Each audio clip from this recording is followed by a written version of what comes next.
And let's move to the OT region, where there is a surge in typhoid cases in Dambai due to the lack of reliable potable water system, which has led many to rely on contaminated water from the Volta Lake for daily use. Correspondent Peter Senu has more in this report. According to some officials who interacted with Joy News off camera, typhoid fever in the regional capital, Dambai, is a takeaway. This means you get infected once you eat any food in the capital when you visit. This prompted our curiosity to probe further.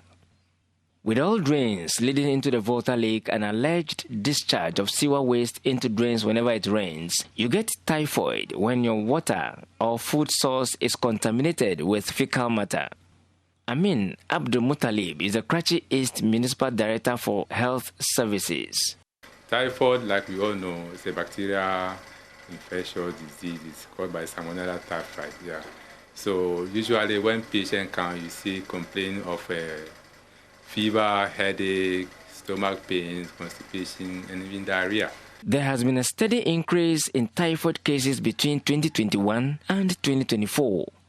As of half-year 2024, over 3,000 individuals have been confirmed to have been infected. We've been experiencing some cases of typhoid in our facilities, especially in Dambai Health Center, where the regional capital is.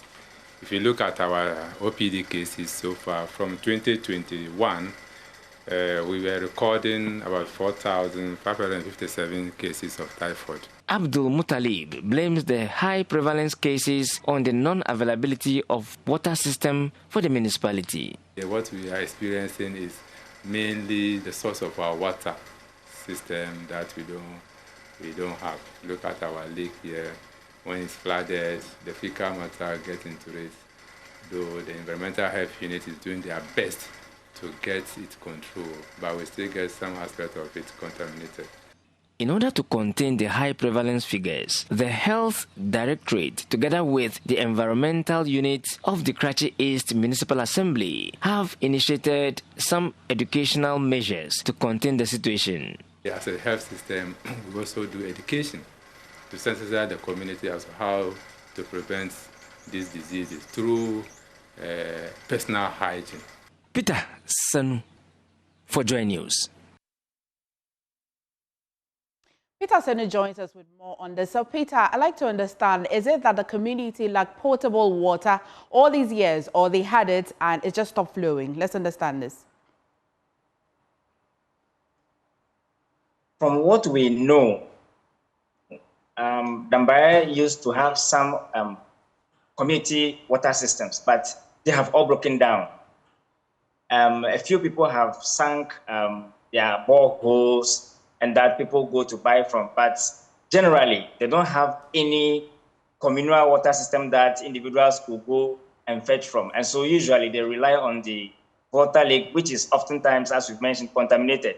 Even in the dry season, as people defecate around, it gets dried up. And so once the wind blows, it takes all these fecal matter into the Volta Lake, which people consume. That leads to the increase in numbers of the typhoid we are talking about. So the absence of the water system is what is their major concern now. How well are people receiving the precautionary measures that the Health Directorate is hoping that they will start putting up?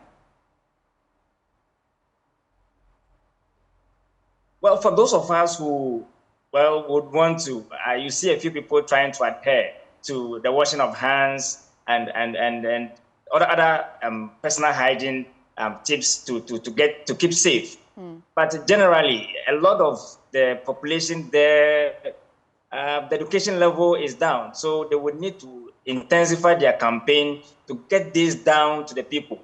From my understanding, people do not believe that the source of this typhoid is the Volta Lake. They think it's a normal fever they have been suffering. And so when you mention typhoid, they think it's something absurd. They don't understand. And so it will have to take a lot more effort for them to get the real understanding of what is going on, for them to raise up and then stay safe. Perfect. Thank you for bringing us that update. But let's take you back to the story of that fatal accident that happened some days ago. What's the update on the alleged that it's an immigration vehicle that caused the accident? Peter, yes, what we do know is that the commander, the commander, as we know, we do know now, has been interdicted with immediate effect, and that he will be put under investigation, and whatever outcome it is, it will be communicated to him. We also do know that he is receiving some medical attention at a health facility. We do know he got traumatized by the whole incident. And so the interdiction with his condition may put him in a different situation, as we may know, but we only pray that he recovers quickly to face the disciplinary measures that the service is putting in place. We also do know that the service leaders in the region have also met the families to commiserate with them. And so these are some of the updates we can put to that accident that occurred just about a week ago. All right. Thank you so much, Peter Senu. You're watching.